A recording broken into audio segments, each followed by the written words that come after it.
Hello friends, welcome back to my YouTube channel. মই অনুৰাগ শৰ্মা আপোনালোক সকলোকে পুনৰবাৰ স্বাগতম জনাইছো মোৰ YouTube চেনেলটোলৈ। আজি মই আপোনালোকৰ সন্মুখত এটা নতুন ভিডিঅ'লৈ উপস্থিত হৈছো আৰু আজিৰ ভিডিঅ'টোত মই আপোনালোকৰ সৈতে শ্বেয়াৰ কৰিম ডিসকাস কৰিম APSC Assam public service commission Assam লোক সেৱা আয়োগৰ যোনটো এনফোৰ্সমেন্ট ইন্সপেক্টৰ পৰীক্ষা হৈ গৈছিল তাৰে এক্সাম ডেট আছিল 23 ফেব্ৰুৱাৰী 2025 সো এতিয়া অলমোস্ট মোৰ দেন 2 মান্থস কমপ্লিট হ'ল কিন্তু এতিয়ালৈকে ৰিজাল্টস ডিক্লেয়াৰ কৰা নাই আৰু আপোনালোকে বহুতে মোক এটো প্ৰশ্ন খুদি আছে যে ৰিজাল্টস কেতিয়া ডিক্লেয়াৰ কৰিব টেন্টেটিভ ডেট কিমান কিবা ইনফৰমেশন পাইছে নেকি সো হেতু কাৰণে মই আজি ভিডিঅটো বনালো সো ৰিজাল্টসৰ কথাৰ কোৱাৰ পাছত মই আপোনালোকক এক্সপেক্টেড কাট অফ মাৰ্কসৰ এটা উলিয়াইছিলো এনালাইসিস কৰি পেলাই একচুয়ালি আগতে মই কাট অফ মাৰ্কসৰ ভিডিও বনাইছিলো কিন্তু ডাইৰেক্ট তাতে স্পেসিফিক্যালি একো কোৱা নাছিলো কিন্তু আজিৰ ভিডিওটোত মই এটো এটা ৰিভাইজ কাট অফ মাৰ্কস উলিয়াইছো আপোনালোকে এটোৰ লগত আপোনালোকৰ অফিচিয়েল আনসাৰ কিজৰ লগত আপোনালোকৰ নিজৰ কোৱেশ্চন পেপাৰছ বিলাক চাই লব পাৰিব কিমান আপোনালোকে স্কোৰ কৰিছে আৰু আপোনালোকৰ ৰিটেন এক্সামিনেশন ক্লিয়াৰ কৰি পেলাই নেক্সট স্টেজ ইন্টাৰভিউ ভাইবা বছৰ কাৰণে যোৱাৰ কিমান সম্ভাৱনা আছে হেতু গম পাব এতিয়া বৰ্তমান আমি ৰিজাল্টৰ ষ্টেটাসটো কৈ লৈছো যে ৰিজাল্টৰ ষ্টেটাসটো হ'ল যে এনফোৰ্সমেন্ট ইন্সপেক্টৰ আপোনালোকৰ OMR চিটৰ চেকিং অলৰেডি কমপ্লিট হৈছে ৰিজাল্টস ৰেডি আছে কিন্তু ডিক্লেয়াৰ কৰা নাই কিবা কাৰণত মানে যেহেতু APSC নিশ্চয় এটা কনস্টিটিউশনাল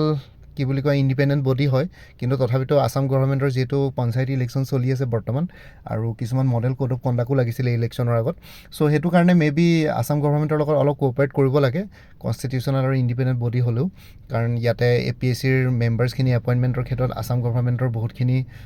কি বুলি কয় থাকে আসাম গভৰ্ণমেন্টৰ ইয়াতে হাত থাকে সো তেওঁলোকে ৰিকমেন্ডেড কৰাখিনিকে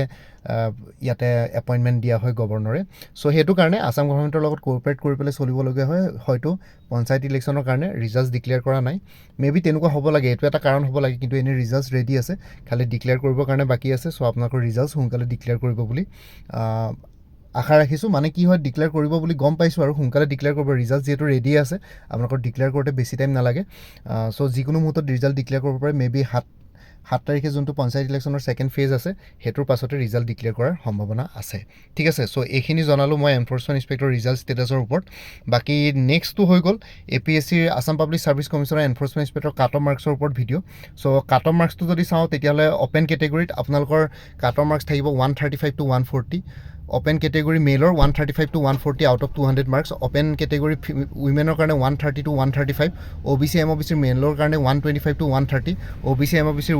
women 120 to 125. T tribes are Adivasi 100 plus. SC 105 to 110. ST plains 100 to 105. ST hills 90 to 95. এনেকুৱা ধৰণৰ কাট অফ মাৰ্কস হ'ব লাগে এক্সপেক্টেড কাট অফ মাৰ্কস ঠিক আছে সো আৰু এবাৰ কৈছো open ক্যাটেগৰী male 135 to 140 women 130 to 135 OBC MOBC men 125 to 130 OBC MOBC women 120 to 125 T type আৰু আদিবাসী যিকোনো যেটো এটা পোষ্টে ৰিজাৰ্ভ আছিল হেকাৰণে 100 প্লাস ধৰিছো SC 105 to 110 ST plains 100 to 105 আৰু ST hills 90 to 95 ঠিক আছে আৰু বাকি এইখিনি হৈ গল কাট অফ মাৰ্কস ইয়াৰ লগত মিলাই লব এনেকুৱা ধৰণৰ যদি আপোনালোকৰ স্কোৰ আহিছে তেতিয়াহলে নেক্সট স্টেজত পোৱা সম্ভাৱনা বেছি আছে আৰু এটো যেহেতু টেন্টেটিভ বা expected cut off marks official cut off marks very কৰিব পাৰে এক্সাক্ট নিমিলিব পাৰে ইয়াতকে হয়তো 5 নম্বৰ বেছি বা 5 নম্বৰ কম +- 5 আপোনালোকে ইয়াতে এক্সপেক্ট কৰিব পাৰে ঠিক আছে বাকি যদি আপকামিং এক্সামস বিলাকৰ কাৰণে প্ৰিপাৰেচন কৰি আছে তেতিয়ালে মই কৈ দিছো কিছুমান কোৰ্सेছ এভেইলেবল আছে লাইক APSC প্ৰিলিমিনাৰী কাৰণে মক প্ৰেক্টিস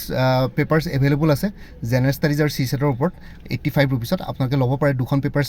এভেইলেবল আছে কোনবা যদি ইন্টাৰেষ্টেড আছে তেতিয়ালে WhatsApp নম্বৰ 9706557851 ত জনাওক আৰু কাৰেন্ট এফেয়াৰ্স 2024-25 ৰ কাৰণে ফুল কোৰ্স এভেইলেবল আছে 99 रुपीसত কোনবা যদি ইন্টাৰেষ্টেড ক্যান্ডিডেটস আছে তেতিয়ালে 9706557851 ত জনাওক আৰু APSC প্ৰিলিমিনাৰী 2024 মক আৰু প্ৰেক্টিস পেপাৰ প্লাস কাৰেন্ট এফেয়াৰ্স যদি কোনবাই ল'ব বিচাৰে তেতিয়ালে 175 ত এভেইলেবল আছে WhatsApp কৰি জনাওক 9706557851 আৰু APSC ইন্সপেক্টৰ ষ্টেটিষ্টিক্সৰ ফুল কোৰ্স এভেইলেবল আছে পেপাৰ 1 ইংলিশ আৰু পেপাৰ 2 কাৰেন্ট এফেয়াৰ্সৰ ওপৰত ম্যাথমেটিক্স ৰিজনিং 99 रुपीसত কোনবা যদি ইন্টাৰেষ্টেড ক্যান্ডিডেটস আছে তেতিয়ালে WhatsApp কৰি জনাওক 9706557851 APSC জুনিয়ৰ ডেভেলপমেন্ট অফিচাৰৰ কাৰণে ফুল কোৰ্স এভেইলেবল আছে 299 ত ইয়াতে WhatsApp কৰি জনাওক 9706557851 আৰু আপোনালোকে এনফোৰ্সমেন্ট ইন্সপেক্টৰ আগতে যদি কোনবাই কোৰ্স লৈ থৈছিলে তেতিয়াহলে GS BS-ৰ মেটেৰিয়েলছখিনি অলমষ্ট মিলি থাকিব চ' সেইখিনি নল'লেও হ'ব বাকী যোনখিনি এডিশ্যনেল মেটেৰিয়েলছ লাগিব সেইখিনি ল'লে হ'ব ইনস্পেক্টৰ অফ লিগেল মেট্ৰলজিৰো তেনেকৈ জেনেৰেল নলেজৰ জেনেৰেল ষ্টাডিজৰ ফুল কোৰ্চ এভেইলেবল আছে 249ত কোনোবা যদি ইণ্টাৰেষ্টেড কেণ্ডিডেটছ আছে তেতিয়াহ'লে হোৱাটছএপ নম্বৰটোত মেছেজ কৰি জনাওক APSC জুনিয়ৰ এডমিনিষ্ট্ৰেটিভ এছিষ্টেণ্টৰ ফুল কোৰ্চ এভেইলেবল আছে 349ত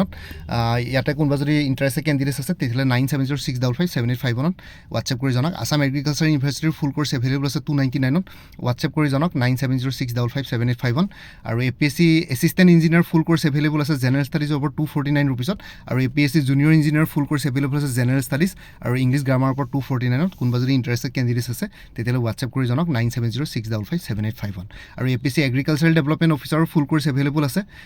জেনেৰেল ষ্টাডিজ ওপৰ 249ত আৰু APSC CCৰ preliminary complete study materials capsule যদি লাগে ষ্টাডি ইনচাইডৰ ফালৰ পৰা তেতিয়াহ'লে হোৱাটছএপ কৰক 8638092382 আৰু APSC CC প্ৰিলিমিনাৰী এফৰ্ডেবল কোৰ্চেছ যদি লাগে সুচিত্ৰা HCSৰ তেতিয়াহ'লে তেওঁলোকৰ লগত কল হোৱাটছএপ কৰিব পাৰে 9395056624 আৰু APSC CC preliminary crash course আৰু প্ৰিলিমিনাৰী টেষ্ট চিৰিজ প্ৰগ্ৰেমো এভেইলেবল আছে ইয়াতে মোক হোৱাটছএপ কৰিব পাৰে 9706557851 আৰু মোৰ পৰা কোৰ্চ ল'লে কাৰেণ্ট এফেয়াৰ্ছবিলাক লাইফ টাইম পাই থাকিব বৰ্তমান কাৰেণ্ট এফেয়াৰ্ছ 2024 ফুল ইয়াৰ আৰু 2025 জানুৱাৰী ফেব্ৰুৱাৰী মাৰ্চ এপ্ৰিল কভাৰ কৰা হৈছে বাকী মে' মাহটো কমপ্লিট হোৱাৰ পিছত জুনত আপোনালোকে মে' মাহৰ কাৰেণ্ট এফেয়াৰ্ছ পাই যাব তাৰ কাৰণে এটা ৰিমাইণ্ডাৰ মেছেজ দিলে হ'ল চ' কোনোবা যদি ইণ্টাৰেষ্টেড কেণ্ডিডেটছ আছে তেতিয়াহ'লে হোৱাটছএপ নম্বৰটো মেছেজ কৰি জনাওক 9706557851 আপোনালোকক কোনটো কোৰ্চ লাগে কোৰ্চৰ কণ্টেণ্টছখিনি শ্বেয়াৰ কৰিম লগতে পে'মেণ্টৰ লিংক দি দিম পে'মেণ্ট কৰাৰ লগে লগে গোটেই কোৰ্চটো নিজৰ হোৱাটছএপত পাই যাব চ' ইয়াতে যোনটো হোৱাটছএপ নম্বৰ দি আছে এইটো অনুগ্ৰহ কৰি কল নকৰিব এইটো জাষ্ট হোৱাটছএপ মেছেজৰ কাৰণে এভেইলেবল কলৰ কাৰণে এভেইলেবল নহয় বাকী আগতে যদি মোৰ পৰা কোনোবাই কিবা কোৰ্চ লৈছিলে এবাৰ জনাই দিব চ' এই ভিডিঅ' ডেছক্ৰিপশ্যনৰ কমেণ্ট ছেকশ্যনত কোৰ্চখিনিৰ কথা আৰু এবাৰ উল্লেখ কৰিছোঁ আপোনালোকে চাই ল'ব পাৰিব লগতে APSC